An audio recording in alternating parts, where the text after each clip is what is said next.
Today the topic is virtualization, and I'm going to show you my basic introduction to Docker and containers using Linux step by step. I'm Leo, and this is my channel, Leo Tech Lab. If you don't know it yet, take a look at the introduction video. Let's go.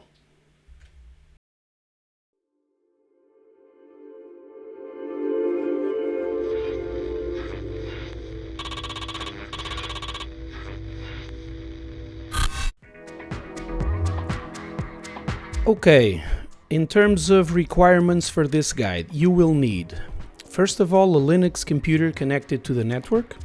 I'm assuming it's your home network. Oh, and by the way, this guide was tested using the Linux distribution Ubuntu version 22.10. Secondly, you will also need a little bit of time and patience. Okay. Let's start with the basics. So, what is Docker? Docker basically is a container management system. Although there are other equivalent systems, Docker is by far the most known and used across the industry. Okay, but what are containers? Containers are a virtualization technology very similar to a full virtual machine. For those who don't know, a full virtual machine is the software that emulates hardware and the inner workings of a complete physical computer. The main piece responsible for managing virtual machines is called a hypervisor, and there are two types of hypervisors, type 1 and type 2. The main difference between them is basically the fact that Type 1 hypervisors run directly on top of real hardware, while Type 2 hypervisors run on top of an host operating system, like any other application. Microsoft's Hyper-V hypervisor, for example, is a Type 1 hypervisor, and Oracle's VirtualBox is a Type 2 hypervisor. Then we have containers, which are based on operating system level virtualization, because unlike a full virtual machine, they sit directly on top of core operating system functionalities to ensure the isolation of a container's execution. Given that they don't have to emulate the full hardware of a computer, they are much lighter in terms of resources when comparing them to a full virtual machine. The main disadvantage of containers when comparing them to virtual machines, full virtual machines, is the fact that containers only work in the same operating system as the host, given that they depend directly on those core operating system functionalities for running containers in isolation. Compare that to a virtual machine in which each of them has their own guest operating system, so they are completely independent of the host operating system. Okay, now let's try to analyze this diagram with a little bit more detail. Okay, so on the left, as I said, I have the Type 1 hypervisor, and on the middle here, I have the Type 2 hypervisor, okay? And if you recall, the main difference between Type 1 and Type 2 hypervisors is the fact that the Type 1 hypervisor runs directly on top of the infrastructure layer. So this is the hardware, the physical hardware layer, okay, of our computer, for example. And here on the Type 2 hypervisor, the hypervisor actually runs as a regular application on top of the host operating system, and the host operating system in turn runs on top of the physical hardware. Okay, so this is our typical scenario for our home computers, for example. Okay, we have the physical computer, and then on top of it directly we have our host operating system. Okay, so on top of the hypervisor, and this is the same for both type 1 and type 2. The way that the hypervisor manages the virtual machines is basically the same, okay? So he manages a lot of virtual machines, okay? So has as much as you have resources for. And so here, for example, on top of the hypervisor, we have two virtual machines, virtual machine A and B, okay? And given that this is a full virtual machine, it is basically emulating hardware, okay? So if we do want to use it to run applications, first we need to install it an operating system, okay? Which in this diagram is called a guest operating system, okay? This is not only in this diagram, okay? This is usually called guest operating system. The operating systems that we install inside virtual machines, and this is to differentiate from the host operating systems, which are the ones that we install directly on top of physical infrastructure, okay? So basically we have to install a guest operating system, okay, on each virtual machine, okay, and that way we can use our virtual hardware, okay, to run our applications. And these applications are applications that are directly related to the guest operating system they sit on, okay? But between them, they are completely isolated. So here I can have Windows operating system, and over here and at the virtual machine B, I can have a Linux operating system, for example, okay? And in the type 2 hypervisor, the scenario is exactly the same, okay? Keep in mind that the isolation is such that the guest operating system has nothing to do with the host operating system, okay? Unless we wanted to configure this in a way that both the host and the guest operating systems can interact, but usually that's not the case, okay? But it is possible to manipulate this in terms of configuration so that they can talk to each other, okay? And then we have containers, okay?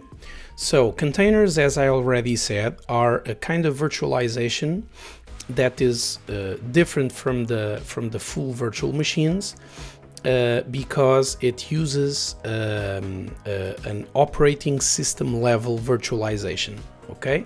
This means that for instance, in this example, we're using Docker. So this is the Docker engine. Okay, so this is the piece that is responsible for managing our container execution. Okay. And the Docker engine sits directly on top of the host operating system, specifically the kernel of the host operating system, because it uses kernel functionalities that allows the Docker engine in this case to run containers in isolation. Okay, and these functionalities include specifying resources such as CPU usage, RAM access, disk access, for example, and also network access. Okay, so we can specify resources like these to ensure that container B has specific resources for it, allocated for it, and container A has another set of resources allocated for it in complete isolation from each other and from the host operating system. Okay, so this makes containers, in terms of performance, a very good option, especially when comparing them to full virtual machines. Okay, because they don't have the extra weight of emulating the full hardware stack and having to have a different guest operating system executing and consuming resources. Okay, so this is a much leaner approach. That's why the high performance is achieved in terms of containers. The downside is, of course, that containers can only run in the same operating system as the host operating system. Okay, so this application from container A and this application B from container B, I know they are both applications that share this host operating system requirement. Okay, so for instance, if this is Linux operating system, I know that app A and app B are both Linux applications. They cannot be Windows applications. And in the virtual machine scenario, this is not the case. So I can have each virtual machine with its own operating system. So I can have virtual machine A with Windows, and this is a Windows application, application A, and I can have virtual machine B with a Linux operating system, and here I have an app B, which is an Linux application. Okay, so advantages and disadvantages. Okay, better performance, but limited to the same operating system as the host. Okay, and what about hybrid scenarios? Like if I really need to run, like for instance, Windows and Linux containers on the same physical machine, can I do that? Yes, you can, although I don't recommend it, but I do have a slide of it here, of that scenario. So here is the scenario we were looking at. Okay, so it's the same operating system in the containers as the host, but here we have a hybrid scenario. Okay, and basically to get a hybrid scenario you have to get a full virtual machine. So you have to get a hypervisor in there so that you can switch from operating system X to operating system Y. Okay, there is no two ways about it. So let's explore this scenario a little bit in detail. So imagine that X is Windows and Y is Linux. Okay, so I have a host operating system, which is Windows, and I have a Docker engine for Windows on top of my host operating system. Perfect. And now I'm going to run a container A, which is a Windows container, and inside it has Windows applications. No problem, it all works. Okay, Windows applications on inside the Windows container that is running on Docker engine for Windows, that is running on the Windows operating system, that is running on my physical computer. Perfect. But now I want to run a container B that has a Linux application. Okay, I cannot execute it on the left side. I cannot. Okay, this Docker engine only works on Windows, so it only runs Windows containers. Okay, so for that I need to install a hypervisor. So in this case it's a type 2 hypervisor. Okay, for instance VirtualBox. Okay, so I install VirtualBox on Windows. After that I have to create a new virtual machine, and on top of this virtual machine, because this virtual machine is a full virtual machine, so it's emulating hardware. Okay, so for me to be able to run any kind of application, I need to install a guest operating system on it. So I'm going to install Linux because I want to run Linux containers. So I install a guest operating system, which is Linux. After that, on top of Linux, I install the Docker engine for Linux. And now I am ready to run container B, which is a Linux container. And it contains Linux applications. Okay, that's it. Okay, does it work? Yes, it works. The catch, you get a big performance hit, of course, because you need to traverse all of these layers, and all of them are consuming resources. Okay, so you have your infrastructure. After that you have your operating system. After that you have an application running on your operating system, which is a type 2 hypervisor. On top of that you are running a virtual machine that is running a guest operating system, which is Linux, which is running an application which is the Docker engine for Linux, which in turn is running container B. Okay, so all of this costs resources. So that's why I don't really advise this scenario, other than you really need to do some testing or something. Okay, that's fine, but only for those scenarios. Okay, so when you're running stuff generally, okay, in your day-to-day general use, or for instance you are running applications in production, I really advise you to use this left scenario over here. If you really need to use both, for instance Windows and Linux containers have two separate infrastructures, one for Windows and one for Linux, both of them isolated, but both of them benefiting from this more streamlined setup, and so reaping the performance benefits. Okay, that's just my advice.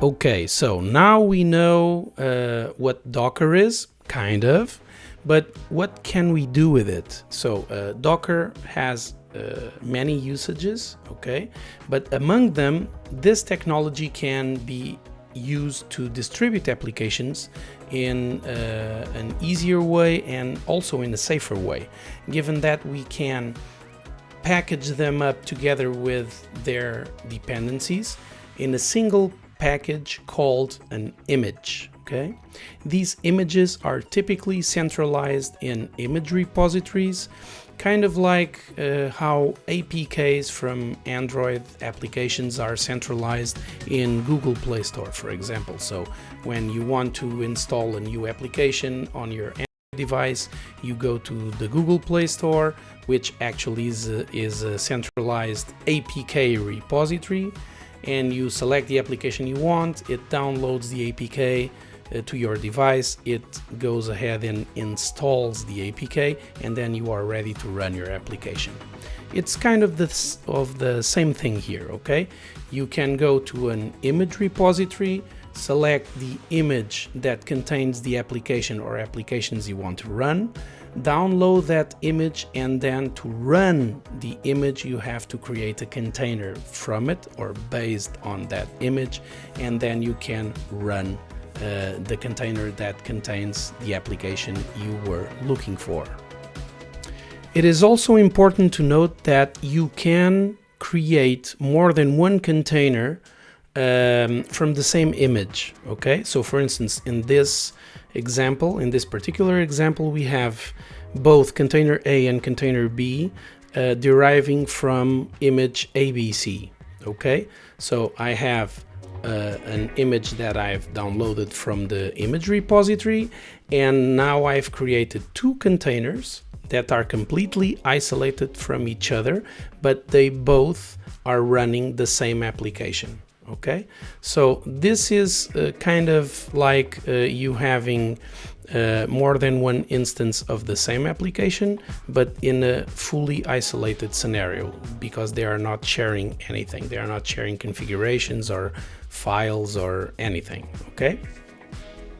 Also important to note is that due to this isolation from each other and from the host operating system, running applications this way is much safer. For example, imagine a scenario where container A, you're running application A inside of container A, and you get a virus from the internet inside that container. Okay, it's very hard for that virus to jump from container A to other containers or to the host operating system. Okay, so that is a really big deal, and it's a really important feature that this kind of isolation provides us. Okay, so safer execution of applications. Okay, in the end, when we no longer need the application running, okay, to remove it, we just have to delete the containers that we've created regarding that application. Okay, and the advantage is there is no trace whatsoever of its execution, unless it's something we explicitly intend and we explicitly configured it to. Otherwise, when you remove a container, you remove all of the artifacts that container generated, such as temporary directories, temporary files, log files, etc. Okay, so the host operating system is squeaky clean.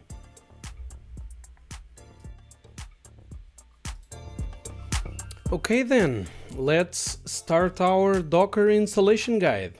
Let's start by opening our web browser. In my case, it's Firefox. And let's search for Docker install in your Linux distribution. In my case, it's Ubuntu. And let's search for this link right here on the docker.com domain. So it's docs.docker.com.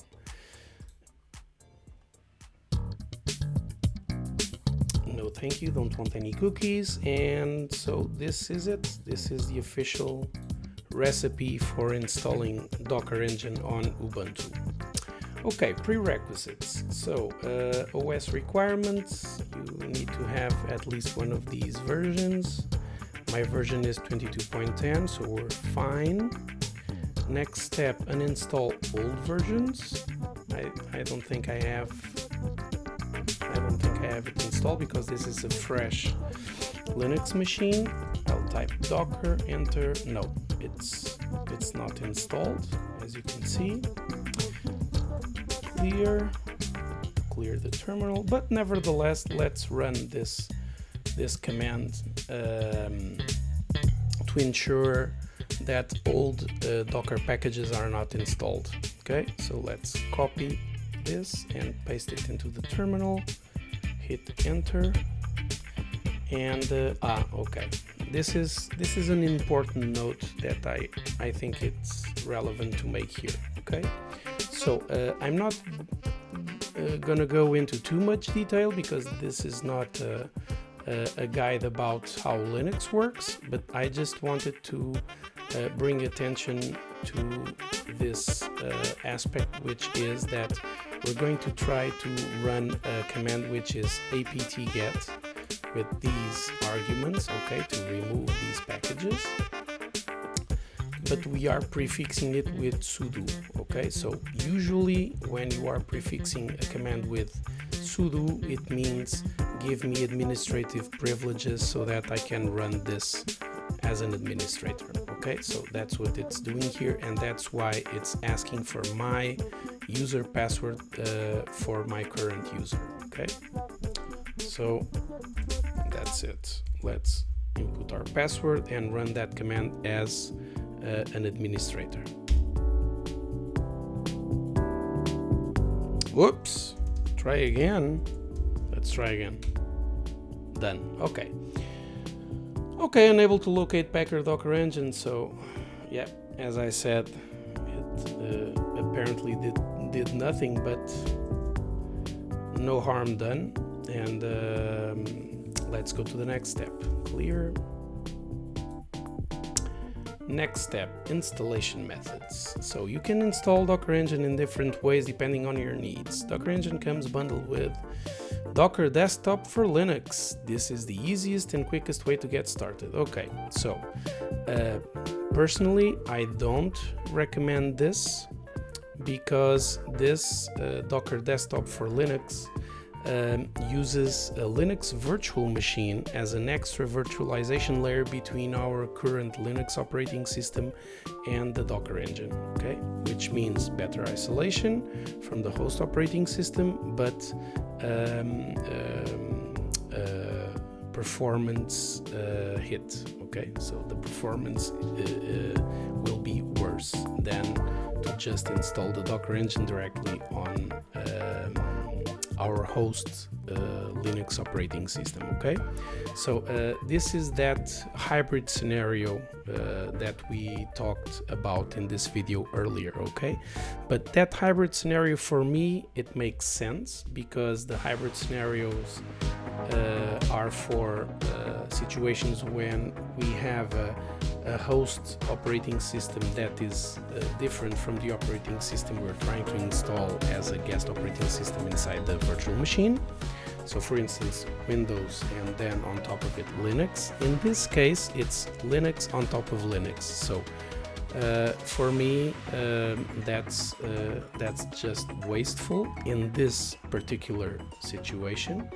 Okay, so I'm not going to go that route. I really want to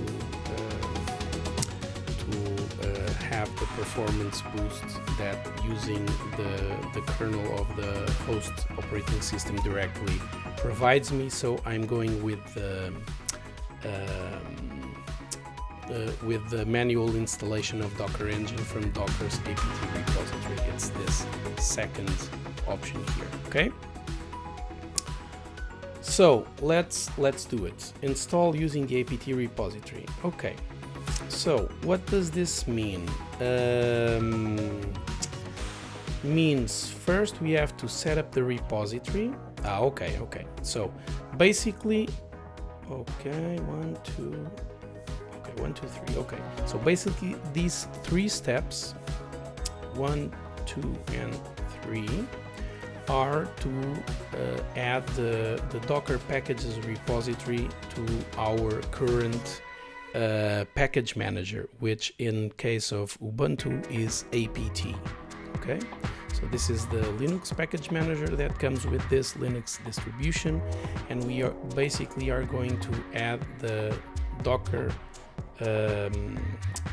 Ubuntu packages repository to our apt instance. Okay, so that when we ask it to install Docker packages, it knows where to go and download them from. Okay, so let's just copy and paste these 3 steps to our terminal. Enter. Do you want to continue? Yes, I do. Just input a capital Y and enter. Done. Okay, we have our prompt back, so let's just clear the terminal. And step 2, copy, paste, enter. Done.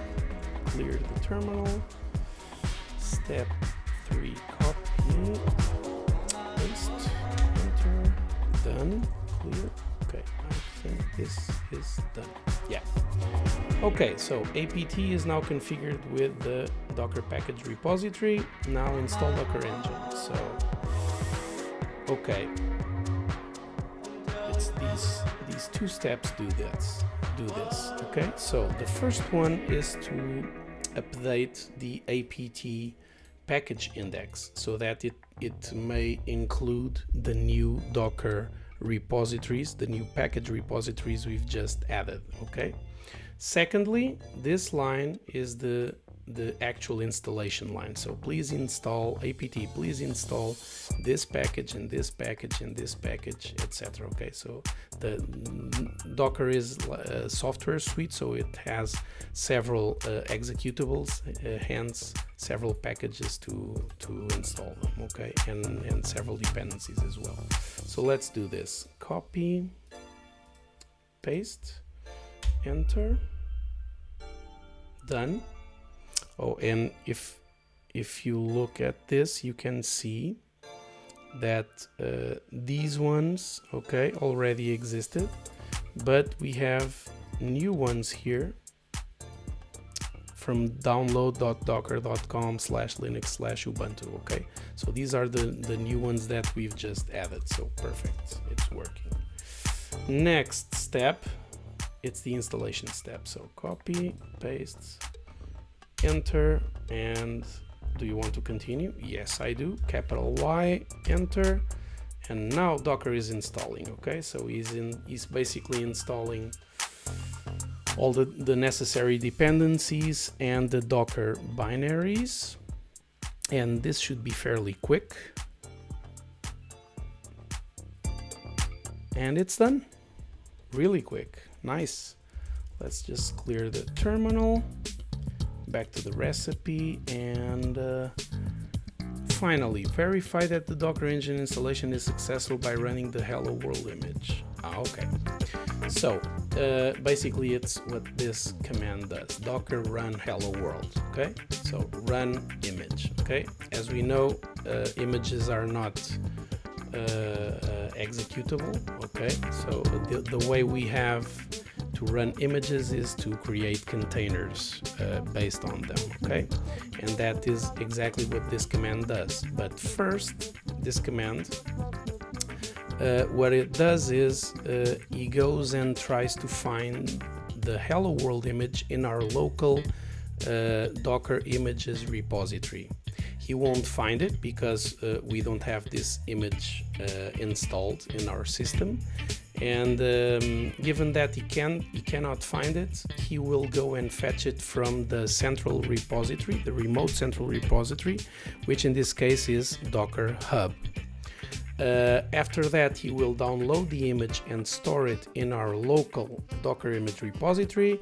And finally, he will create a container based on this image and execute the application inside that container, which in this case is a simple command line application that just prints like a hello world message, a welcome message. Okay.